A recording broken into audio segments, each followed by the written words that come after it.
So glad you're with us on the Asset Preservation Hour. I'm Brad Johansen with Stewart Willis.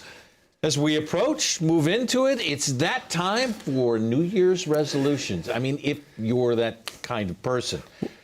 I never really followed through very well with my New Year's resolutions. I kind of wanted it to be, I don't know, a week to week, a month to month thing, and the change of the... Are you a New Year's resolution guy? Well, you know what? I don't know. The buttons are a little tight here. You can see the stretch marks again. Don't stretch I know too much. Last year they were looking pretty good. I think I've put a few pounds on. So this year you're going to make one? Yeah, no, look, I think it's interesting. What are yours? Are we going to win another Emmy Award? What are we at, 23? I just want to be around you. I think that's how many Emmys do you have so far? Why do you do this? Come on, don't make it weird. Give me the number. 24. 24. There you go. Very blessed. 25. To be able Let's to be able to do that. Let's go. You and I probably need to go on a workout plan together. Should we do that? I love it. No, look, it's interesting because when it comes to New Year's resolutions, I think it is an excuse to be able to, recalibrate where you are, right? I think it's important to make sure that we're in a position, because look, I just went to the gym. I started my New Year's resolutions early again. And what I said was my New Year's resolutions is, I want to stay alive. Look, we've been. That's an excellent right. New Year's It's pretty important, right? Yes. To stay alive. All this money doesn't matter if you're not alive to enjoy it. Absolutely. Okay. Right? Good New Year's resolution. So how am I going to do that? Well, look, blood pressure went up a little bit this year as I was opening offices in Las Vegas and Denver. You had a year. I mean, it was crazy, right? It was crazy. You know what? The response, thank you to the audience. I appreciate you. Just know that your response is a blessing to us and my family and our company and all of our employees. We've grown tremendously. But look, I want to be alive to enjoy it all. And I went to the Mayo Clinic. Everything looks great, fantastic on all fronts. But they're like, hey, you can drop a couple more pounds. So I'm going to do it. But what I noticed is when I got back into the gym was the parking lot was absolutely empty, right? At the end of the year, it gets empty. Well, why? Because people no longer have that, that very important resolution. They forget about it, and then they start in January. You can't find a parking spot, but in the summer, end of year, it's empty. Here's the thing: we've got to keep those strong, and I think it's important to have resolutions, not just financial or fiscally here, physically, but also financially. All right. In doing all of your office openings throughout those years, somebody is going to say, all right, at some point we need to sit back and relax. Is there anything with a New Year's resolution that says sit back, or are you in this resolution, especially financially, of saying this is a time we need to move forward specifically on what? Yeah, so I think, look, at the top of your list should be those things that you've put off, right? What do you think that you need to do that you haven't done yet? I think number one on most people's list that haven't done things, it's estate planning, setting up a living trust, okay? And what we're doing for our clients, for our financial clients, is like I make a commitment to my clients that I will be there for your surviving spouse. I will be there for the kids. I promise you we'll be there. We've been in business. We celebrated our 26th year in business this year here in the Valley, and super proud of that. And we live up to our promises. But to live up to that promise, you need to have your affairs in order. You need to consider having a living trust if it's appropriate. And that's why we have our attorneys that we've been using forever to set it up. We set up trusts for under $1,000. It's not a profit center for us. It's meant to say, look, I don't want to hang out with your kids in probate court. And look, Brad, I hear about these wonderful kids that don't care about money.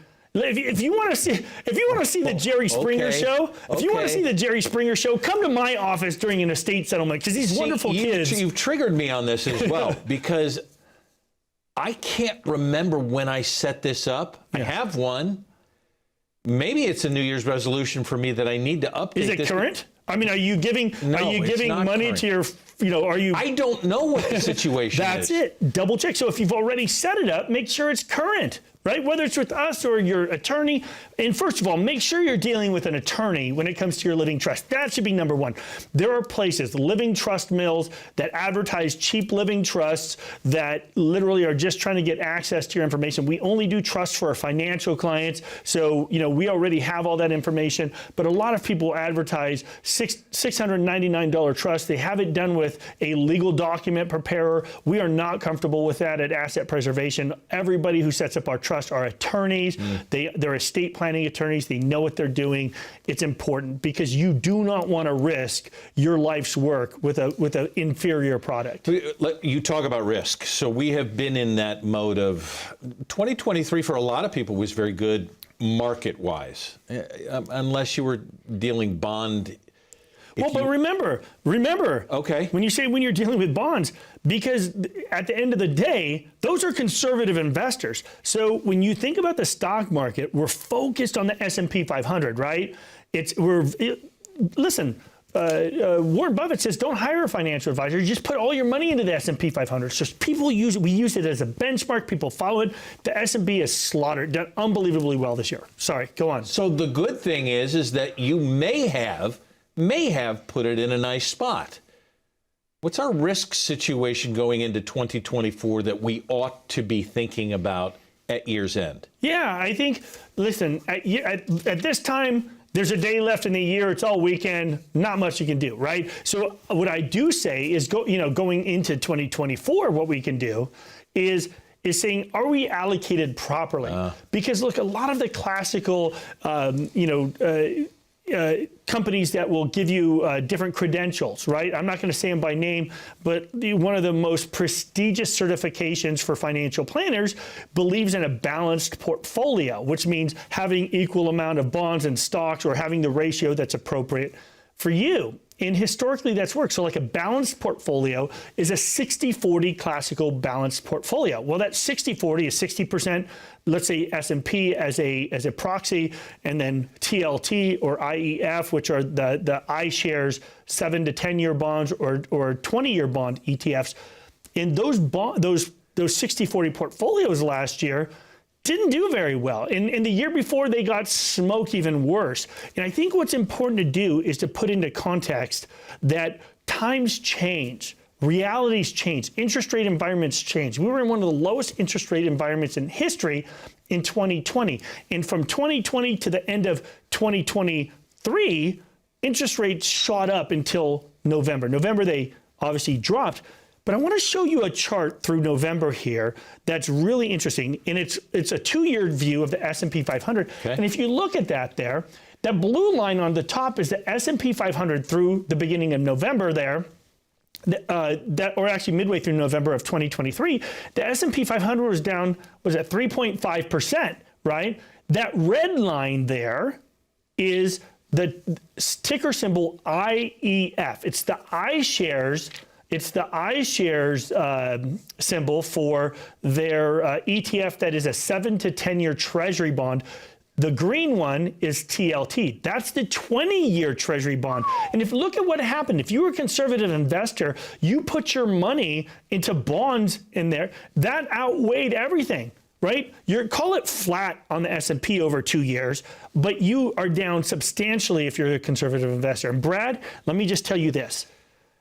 Conservative people got hit the hardest. People that could risk the least. Trying to do the smartest thing. Yeah, and it's one of those things where they need to think about what they can do moving forward. And look, one of the things they did moving to safety is they said, okay, well, you know what?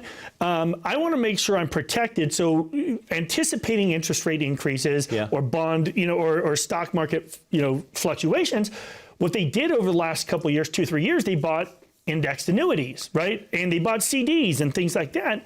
And listen, I think annuities have a place. They're not for everybody. They're not, some of the products are terrible. They've got all these built-in fees for lifetime income riders that I think are nonsense. But even if they did the right thing, some of the purchases made sense if you bought the ones without fees, even if they haven't made anything over the last couple of years. But here's the problem. They're not going to make anything moving forward because you bought them at these terrible interest rates. A lot of the underlying products or underlying performance of these annuities are bonds. And so if they are losing money in their bond portfolios, you're going to get base rated in this annuity. Your cap rates, your interest rates are all based on that. But here's the thing. Here's a lesson here going into the commercial. The lesson is when interest rates are low, you refinance your house. My wife wants to buy a big house now. She's like, Stewart, our kids are growing up. They're going to want to bring their wives and their kids eventually. Look, they're too young to get married. Let's get clear about that. If you have kids, I'm going to kill you. It's going to be a problem, boys. But eventually, she wants to get a big house because I have a 3,000 square foot house. It's a fine house, nice house, but it's not a big house to have multiple people over, right? What's your interest rate on that house? It's 2.5% for 30 years, right? I'm never going to sell that house. So it's going to become a rental for me. So if I buy another house, we can't use that, right? So when interest rates are low, you refinance your house. When interest rates are high, it's time to refinance your retirement, okay? And so if you ended up buying all these fixed products over the last couple years, and oftentimes the people you buy it from, they ignore you because you get a big commission for selling it. They don't talk to you, or they pass you off to some phone room in Texas or some other state, and you lose touch with these people. If you have that relationship, if you bought those products over the last 2, 3, 4, 5 years, and you've seen zeros and zeros and zeros, it may be time to refinance your retirement. So if you're concerned that you're taking too much risk in the market, you're too exposed to bonds, or maybe you bought annuities that aren't performing, then give us a call. We're offering you an absolutely free portfolio review. If you want to claim your free portfolio review today, make it your New Year's resolution to take action. Maybe you need to look at your living trust. Maybe you need to see your risk. Maybe you bought an annuity that doesn't make sense for you right now. Give us a call at 833-602-PLAN. That's 833-602-7526. Or even easier, pick up that phone, get off the couch now, click on that QR code, and that'll take you to our absolutely free portfolio review at assetpreservation.com. But you have to take action. Your New Year's resolution should take place today. Not tomorrow, because tomorrow never comes. I see people all the time that watch our TV shows, and they'll come in and they'll say, hey, I've been watching you for 2 years, 3 years on TV. I say, well, why did it take you so long to call? I don't know, man. I'm not the kind of guy that calls a TV show. It's okay. The who's who of Arizona is calling. Feel free. If you don't like me on TV, you're not going to like me in person, right? Don't call. I get it. Call Brad. Call Brad instead. I'll give you, what is your phone, Brad? No, I think we'll stay with this phone number, Stewart, for now. We've got to take a break. We want to talk about some of the income choices that you need to make in a New Year's resolution.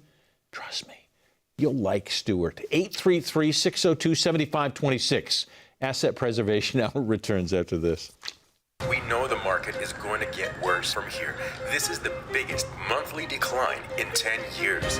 People's 401ks took a major hit. Well, my investments are tanking. My retirement isn't going as planned. I can't believe I let my kid talk me into buying crypto. I mean, what is that anyway? This was the 4th worst contraction in history. So how are you two doing? Your financial future doesn't have to be uncertain. I'm Stewart Willis with Asset Preservation Wealth and Tax. If you have amassed a nest egg, it's time for a financial advisor to help you reach your retirement goals. We are in one of the greatest tax windows in history, so it makes sense to take advantage of this tax discount while you can with your partners in retirement. All of our expert advisors, CPAs, and enrolled agents are fiduciaries that specialize in retirement planning, tax mitigation, estate planning, and more. Plan your retirement right. Call right now for your own complimentary portfolio review and tax analysis. So glad you're with us on the Asset Preservation Hour. I'm Brad Johansen with Stewart Willis, and we are talking New Year's resolutions. We're hoping that 2024 is spectacular for you, but that probably takes a little bit of planning financially, which is why we're here. We've gone through a bunch of things. I want to go into income choices, and I want to start with Social Security if we can, because there's plenty of concern about Social Security and whether or not this is something we should be concerned about. What's the safety of Social Security right now? You know, that's a big question, and a lot of people, are watching the news. They're getting scared, and to some extent they should be. What scares me about Social Security is the fact that the way they look to replenish it. Okay, look, when Social Security was created, just some context here, people were on average actuarially dead within a couple months of filing Social Security. So they would only live on Social Security for a year or two, or sometimes 6 months on average. The problem is people are living longer now, right? So Social Security is having a tough time. Yeah. But even the bigger pressure is that all of these baby boomers are now retiring, putting more and more and more pressure on on the program itself. No question. Right? Which goes along with a $33+ trillion debt Right. that they've got to pay off. Yeah, I mean, look, what did we spend? $9-10 trillion in COVID? It's nuts. And so at the end of the day, are there pressures on Social Security? No doubt. What really scares me about Social Security, and I said this about a year ago, I was watching a Senate hearing, and Lindsey Graham and Bernie Sanders both agreed on something, and that scared me, right? Whenever they agree on something, I get scared. What they agreed on is that higher income folks don't need Social Security as much, okay? And so what to me is, that's a dog whistle saying, oh my gosh, they're coming for Social Security again. Now, remember, we heard that similar language in 1983, when President Reagan signed into law for the first time ever taxing Social Security. It was never meant to be taxed. Franklin Roosevelt said it would never be a revenue source for taxation. But believe it or not, it was Reagan that signed into law the first time. That was the first time. Right? And then Bill Clinton made it even more taxable in 1993. But here's the thing that should scare you. Remember, when they said we're going to tax the wealthy on Social Security, Yeah. what they said is if you have more than $44,000 of income as a couple, which is the wealthy, right? That's the wealthy at the time. Then up to 85% of your Social Security can become taxable as ordinary income, just like making money at work, like an IRA, for example, right?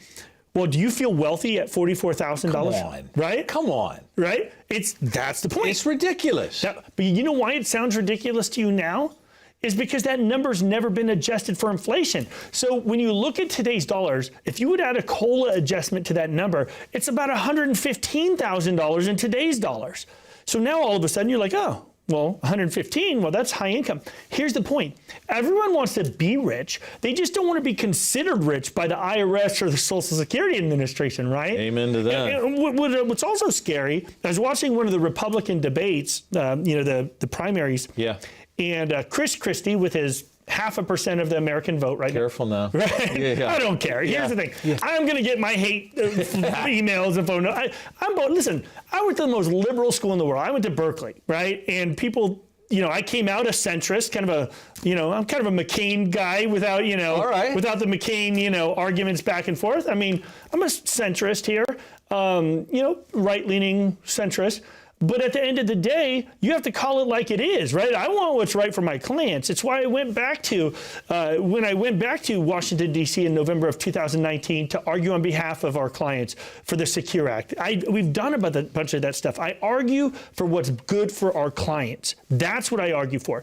But anyways, Chris Christie, back to that, with his 0.5% of the vote, literally, I had to say it twice. Yeah, had to say it twice. I had to kick him. Get out of the race. What are you talking about, right?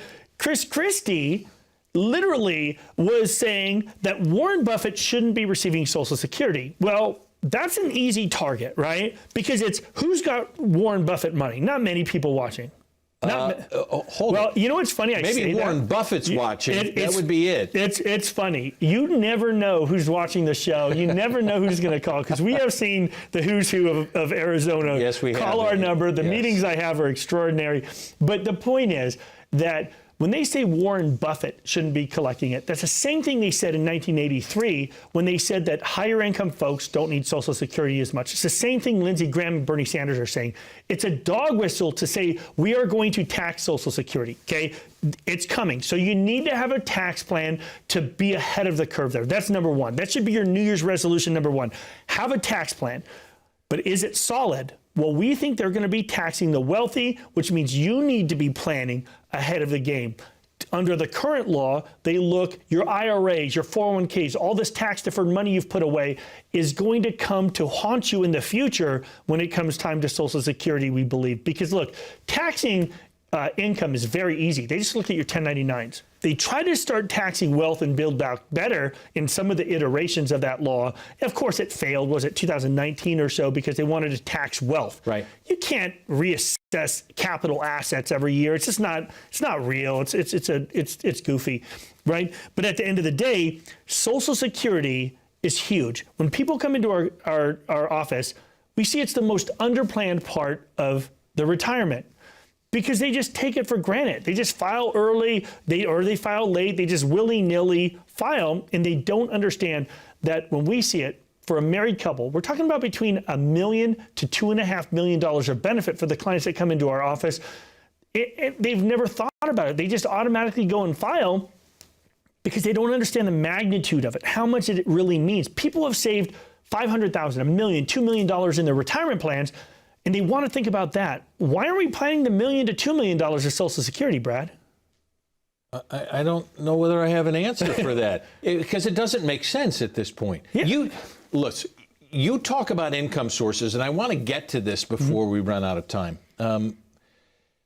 We go through a long period of accumulation phase, and people would like to do this once. I want to retire once and be done with it, that I've accumulated to this. Take me through the accumulation phase and what the transitions are going to be, because this is a long period. Well, yeah, so to put into perspective, you have to understand the 3 stages. The first one is the accumulation stage. The second is the asset preservation stage. The third one is your income or decumulation stage. So when we start with accumulation, that is the let's go. We're full throttle. We're 100% equity. We go decades on this. We're decades of work, right? From the time you're 20 years old to the time you're 50 years old, let's say, or 55 maybe. That accumulation phase is extending now as people get, Which may go to 60 or 65 for a lot. It may. Everyone's situation is different. But that is a full equity, full throttle. When I see people in balanced portfolios at 20 years old, I just shake my head and say, come on, what are we doing here, right? You're taking yield off the table. And I'm telling you, people in their 401ks have no clue what they're in, right? The beauty is that if you're 59 and a half or older, and you have a 401k or a thrift savings plan, you are actually eligible in many cases to have that asset professionally managed in an IRA by a professional like asset preservation. We can talk about that later. But accumulation is going for it, just full throttle, full risk, etc. But as you start nearing retirement and you start to realize, hey, you know what? I'm getting close enough to having enough assets to retire. That's the asset preservation phase. That's when you take your foot off the throttle a little bit. I use this analogy all the time. My son used to race go-karts all over the world. He was one of the top drivers in the world for a number of years. We'd go and drive, we'd go to Florida or the Midwest to go do a race, and we'd have, heat or qualifying on Fridays, heat races on Saturday, and main event on Sunday. They'd race hundreds of laps to go win a race, but they didn't crash their car. They did well. On their victory lap, though, showing off to the crowd, they crash their car and mess up the whole car, right? After hundreds of good laps. It's the same thing in retirement. You don't want to crash your car on your victory lap. So as you get closer to retirement, you've got to start taking chips off the table. Don't crash your car in the victory lap like my goofy kid does, right? Sorry. I'm kicking him while he's down again. He may have done it once. Once or 10 times. So But after the asset preservation is the decumulation stage, right? That's when you start taking income from your retirements. And everybody knows you're supposed to buy low, sell high. Everyone knows that in the market, right? Buy low, sell high. That's what they tell us. But here's the thing. What people don't realize is that your income phase, oftentimes you're selling. You're selling assets, whether they're growth assets or income assets. Oftentimes you have to sell to handle the kind of income that's required to sustain you in retirement. But if your income source is a source that is volatile, well, what happens if COVID hits again or the financial crisis and you still need income? You're not going to just eat dog food to survive it, right? No, I will not be doing that. If COVID happens again, I hope it doesn't happen again. I think I have a lifetime supply of toilet paper in my garage just to protect. Good to know. There's a visual for you. Right. But what you don't want to do is not enjoy retirement going into. Sorry, man, I'm just on a roll here. You today. are on a roll. You don't want to be in a position where you can't enjoy retirement, right? And look, If your goal is to impress your friends with your portfolios, that's one thing. If you want to squeeze the nectar out of life and really enjoy retirement, Yes. knowing that, look, if something happens, I'm still fine, then you need to have a cash flow plan that shows you that you'll be fine. We have some of the most sophisticated cash flow software on the planet where we can show you if you're taking too much risk, will your money last based on certain rates of return? Because you want to take the least amount of risk necessary to win at retirement. And remember, winning retirement is how you define it. It's not how I define it. Because winning to you may be, hey, look, I want the kids to get $2 million when I die.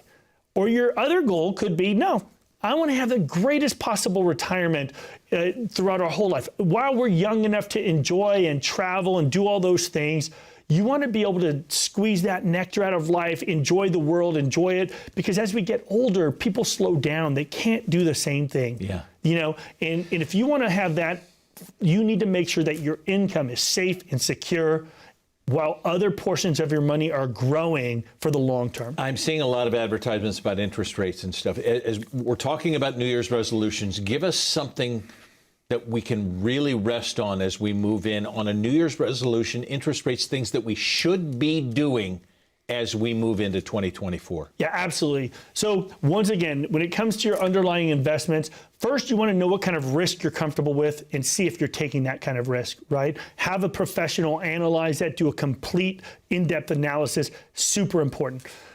But number two, make sure that your income source going into retirement is solid, that it doesn't have that variability. Like if your plan was to take your money out of bonds, right? That could be a problem. I showed you that graph from earlier that bonds have gotten smashed over the last couple of years. That could be a huge problem for you too. If it's to survive on some lifetime income annuity that you bought a few years ago and the interest rates are terrible, it's not making any money, remember this. Interest is what you make. Income is what you take. We focus on interest, accumulation, growing that money so that it can continue to feed you over your lifetime, so that you have something to pass. So your life's work doesn't just go back to some insurance company, so it continues to perform. Consider refinancing your retirement, but you have to take action. If you're concerned that you don't have a plan that looks at all of these things, then give us a call at 833-602-7526. That's 602-PLAN. Even easier, pick up that phone, click on the QR code, make it your New Year's resolution to take action today. We're here to help, but you have to ask for it. We hope 2024 is the greatest year you've had yet. Do something for yourself. Call now.